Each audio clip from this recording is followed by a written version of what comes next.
Bonjour, bienvenue dans votre JT du 9 décembre. Retrouvez tout de suite vos actus. Virus. Le niveau de risque est élevé sur l'ensemble du territoire. La souche du virus H5N8 de la grippe aviaire est hautement pathogène. Malgré toutes les précautions prises, les éleveurs de gibier à plumes ne peuvent plus commercialiser leurs oiseaux à leur guise. Résultat, des milliers d'animaux restent dans les volières, comme ici chez Laurent Rimbaud. Actuellement, on fait face à une crise quand même sans précédent concernant des arrêtés qui nous obligent à suspendre nos ventes concernant 116 communes du département 44. Ça représente à peu près 6000 communes en France. Donc c'est pas rien, c'est une incidence économique énorme.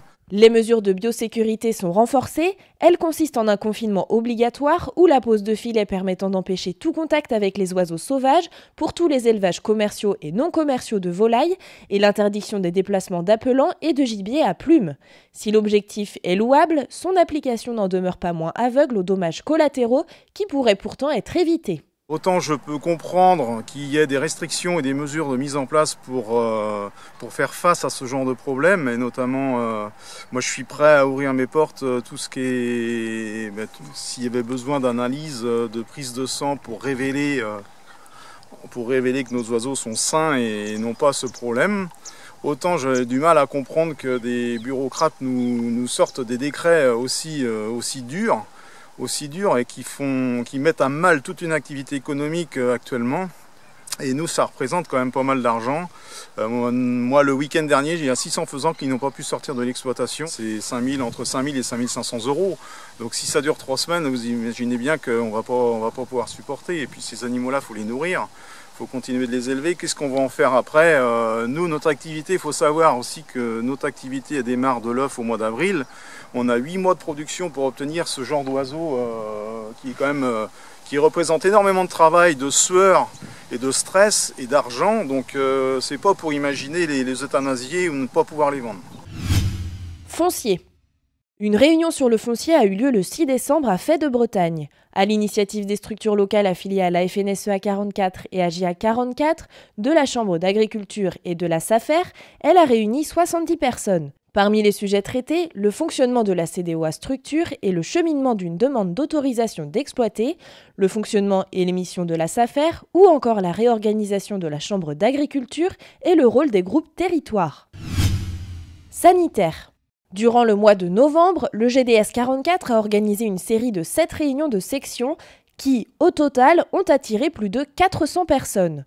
Au menu de ces assemblées, destinées tout à la fois aux délégués des secteurs et aux éleveurs adhérents, un examen de l'actualité du GDS 44, puis le développement d'un thème sanitaire. Cette année, le thème central était celui du parasitisme en bâtiment.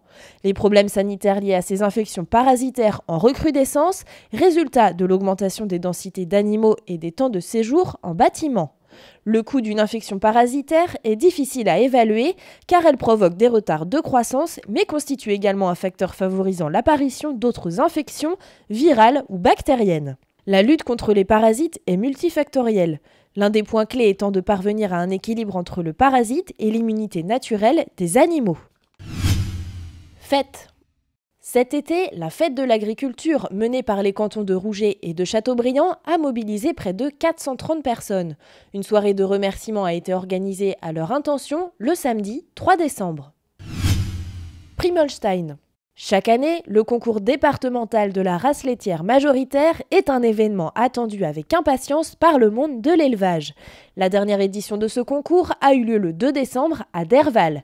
Pour la 3e année consécutive, le lycée agricole Saint-Clair a accueilli la manifestation dans sa salle de sport, aménagée pour recevoir éleveurs, animaux, partenaires et spectateurs dans des conditions optimales. Le concours a réuni environ 80 vaches, soit un peu plus que l'an dernier, plus une vingtaine de génisses. 30 élevages étaient représentés, dont 3 qui participaient pour la toute première fois. Beaucoup de jeunes, éleveurs récemment installés ou stagiaires en élevage, étaient présents sur le ring pour présenter les animaux. Beaucoup d'autres étaient en coulisses pour préparer et entretenir le matériel et les animaux, notamment des élèves des lycées agricoles de Derval, Briassé et La Roche-sur-Yon.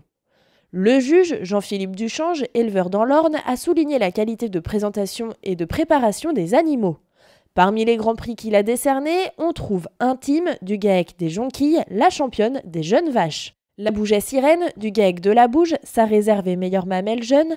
Galfavray du GAEC Vrai-Holstein, la superbe championne adulte au cachet incroyable, qui est aussi réserve grande championne. Ou encore Casablanca du GAEC du Moulin Cause, la plus vieille vache du concours, élue meilleure laitière, grâce à ses 7 lactations et sa superbe conservation. Mais la grande gagnante de ce concours, c'est elle, la fougueuse Javel, du GAEC du Moulin Cause. Jean-Philippe Duchange l'avait sacrée championne espoir et il l'a désignée grande championne, un peu à la surprise générale. Il est en effet très rare que ce soit l'animal de la catégorie espoir qui remporte le titre suprême. Mais le juge a avoué être tombé littéralement sous le charme de cet animal.